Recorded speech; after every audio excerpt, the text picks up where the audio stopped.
Olá, leitores! Tudo bem com vocês? Eu espero que sim, porque hoje eu vim falar sobre tudo aquilo que eu li no mês de dezembro.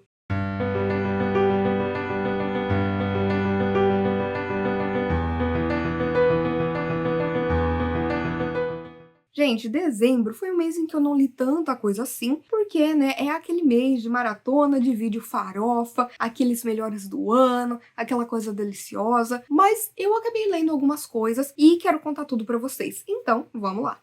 Eu comecei o mês lendo o último livro do projeto Lendo Christie de 2024, que foi A Maldição do Espelho. E, gente, esse livro, ele tem uma premissa muito interessante, porque aqui a gente tem como protagonista a nossa queridinha detetive amadora Miss Marple, na sua cidadezinha de St. Mary Mead, onde se passa a história Um Corpo na Biblioteca, só que agora acontecendo décadas depois. Então, a gente tem naquele lugar, morando agora, uma atriz muito famosa, e de repente uma pessoa ali é envenenada.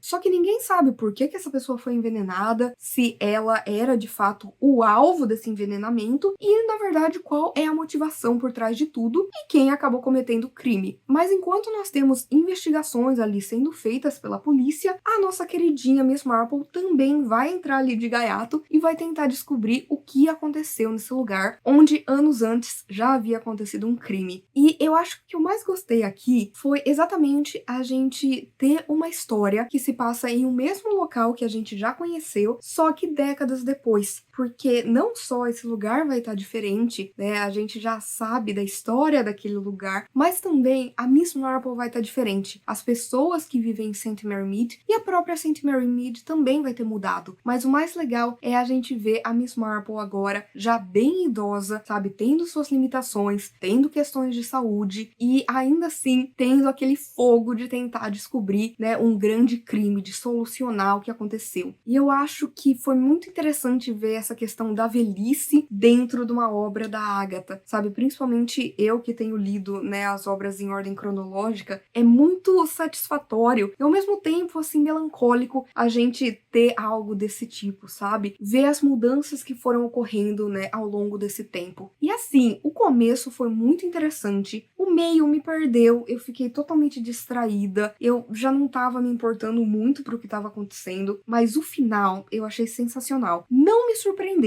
surpreendeu porque eu acho que a Agatha faz uma coisa aqui que ela fez num livro que eu li no final do ano passado. Então, eu já sabia quem era, mas não entendia a motivação. Só que quando vi a motivação, eu achei bacana e, mais do que isso, a última página ali, ela traz uma coisa tão bonita, um final tão melancólico, que eu achei que combinou muito com a história que estava sendo construída até aquele momento. Então, por conta disso, para A Maldição do Espelho, eu acabei dando 4 estrelas.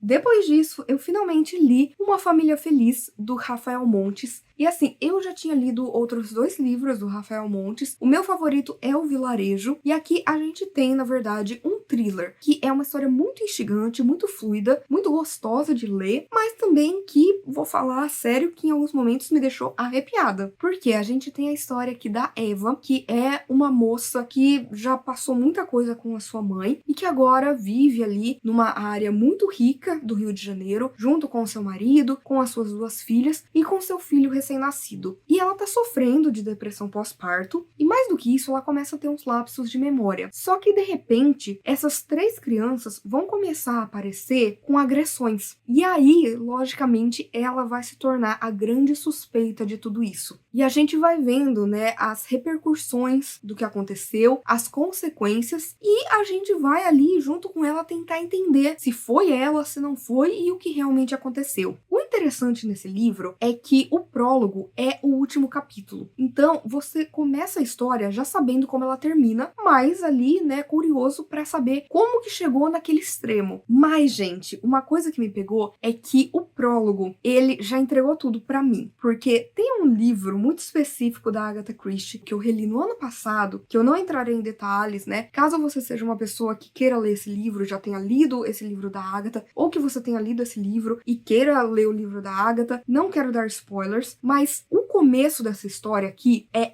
igualzinho o final de um livro da Agatha. Então, assim que eu li o prólogo, eu já sabia o que estava acontecendo, quem estava por trás de tudo, e é isso. Então, não foi uma grande surpresa, como eu gostaria, né, que um livro de thriller fosse. Mas no final eu me diverti lendo, eu fiquei instigada, eu não conseguia parar de ler, eu achei bem dinâmico. Eu acho que também levanta umas questões pertinentes, mas talvez não da maneira como eu gostaria, e eu acabei dando aqui para Uma Família Feliz 4 estrelas também. Depois, gente, finalmente, depois de muitos anos tentando, eu finalmente terminei Entrevista com o Vampiro da Anne Rice. E assim, gente, não foi muito pra mim. Já vou tirar isso do caminho, já vou falar isso pra vocês, porque eu tentei ler esse livro há muitos anos e eu até li aí uns 30% dele e eu não tava gostando da narrativa. Não só porque o protagonista é muito chato, mas porque eu achei que a história, ela não andava. Parecia que eu lia e não saía da mesma página. E aí, agora, tendo lido, né, o segundo livro das Crônicas Vampirescas, que é o Vampiro Lestat, e tendo lido o terceiro livro, que eu amei, que é A Rainha dos Condenados, eu falei, quer saber? Voltarei pro primeiro, até porque eu amo a série Entrevista com o Vampiro, e eu falei, não, eu vou dar uma chance novamente. E, gente, que livro chato. Eu não sei exatamente se é porque foi o primeiro livro que a Anne Rice escreveu, ou se é porque aqui o protagonista é insuportável. Aqui a gente tem, né, a história do Louis, que é um vampiro, contando para um jornalista a sua história desde antes dele se tornar um vampiro, quando ele ainda era humano, até, né, os tempos atuais dessa entrevista. E, gente, o Louis, ele é chato. Meu Deus, que personagem insuportável. Sério, assim, ele como narrador, ele é chato. Ele fica nessa coisa de, ai, porque, meu Deus, eu sou um vampiro, como eu odeio ser um vampiro, porque eu tenho que viver pra sempre, porque eu preciso viver de sangue, e oh, meu Deus. E assim, sério, amigo, vai fazer uma terapia. Nossa, eu não... calma, eu preciso até me acalmar, porque eu fiquei nervosa com esse livro. Eu achei o começo bem interessante. Eu não tenho como falar dele sem falar da série, porque realmente eu sou apaixonada pela série, e eu acho que a série fez um trabalho muito melhor. Ela entra em questões muito mais pertinentes, ela traz um Louis muito mais facetado, que ele tem muitas questões pra lidar, sendo um homem preto em New Orleans, que é gay e que tá tentando esconder isso a todo custo, né, por conta da época, por conta, né, da sua família, por conta do seu trabalho. E aqui, não, ele só é um homem chato que reclama o tempo inteiro. Me sinto representada porque eu também sou assim. Mas assim, gente, sério, eu acho que, como eu disse, o começo muito interessante, o meio chatíssimo, nossa, eu lia e o tempo não passava. E aí, o final também achei muito bacana, achei muito interessante. Acho que aí sim a gente vê um pouco mais do tormento dele e os motivos, mas no geral não foi uma narrativa que eu amei. Eu acho que o que me fez gostar um pouco mais foi por conta de já conhecer a história em si, sabe? E pegar muitas referências aqui e ver de onde veio. E aí, por conta disso, eu acabei dando 3 estrelas e meia. Eu sei que também é o início de uma história que eu gosto bastante, né? Dos outros livros que eu gostei, mas não funcionou tanto pra mim quanto eu gostaria. E antes de eu falar sobre a melhor leitura que eu realizei no mês de dezembro, vou pedir encarecidamente que você se inscreva aqui no canal, que você curta esse vídeo, que você mande para outras pessoas que você acha que vão gostar também deste canal, deste vídeo, que você queira, de certa forma, incentivar também a ler mais, ou mesmo sugerir alguns livros que eu falei aqui. E também comente aqui, engaje, a gente vai conversando, porque isso não te custa nada e também me ajuda muito a continuar com esse meu trabalho de falar sobre literatura na internet, tá bom? Então agora sim, vamos falar sobre o melhor livro que eu li em dezembro. E não poderia ter sido outro que não Cartas do Papai Noel, do J.R.R. Tolkien. Esse livro, eu estava guardando ele pra ler nessa época natalina, porque eu adoro Natal. E uma coisa que acontece, gente, e que eu acho que acontece com a maior parte das pessoas, é que quando a gente cresce, aquela magia do Natal vai se perdendo. A gente tem tanto trabalho, a gente tem tanto compromisso, a gente tem tantas preocupações, que essa magia vai se perdendo com o tempo. E esse livro me trouxe essa magia de novo, sabe? No momento em que eu tava mais precisando.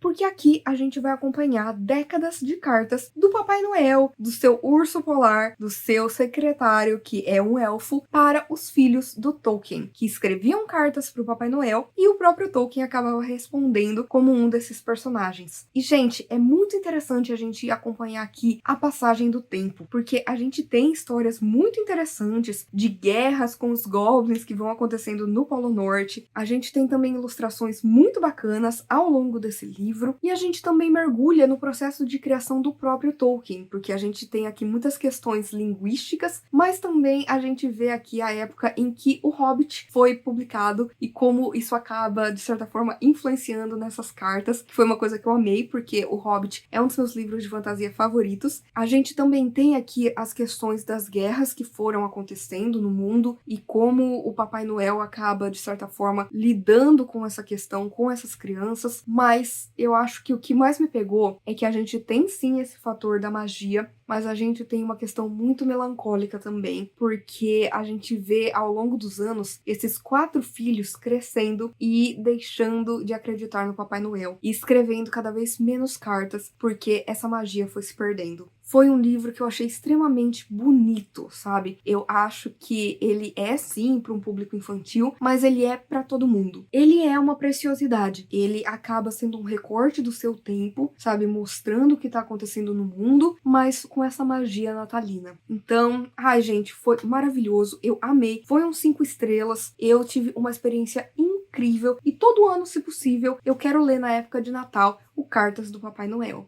E é isso, gente. Eu espero que vocês tenham gostado do vídeo de hoje. Por favor, se você quiser continuar conversando comigo a respeito de livros, filmes, séries, qualquer outra coisa, não deixe de me contatar nas minhas outras redes sociais, que eu vou deixar aqui na descrição. Por favor, curta esse vídeo, porque isso ajuda muito o meu trabalho, faz com que esse vídeo e o canal chegue a mais pessoas. Compartilhe com seus amigos, comente aqui embaixo qual foi a melhor leitura que você realizou nesse fim de ano. E, por favor, não deixe de se inscrever no canal Livre em Livros se você ainda não é inscrito. E aproveite para ativar as notificações, ativar o sininho, porque toda semana tem conteúdo novo por aqui. Então a gente se vê no vídeo que vem.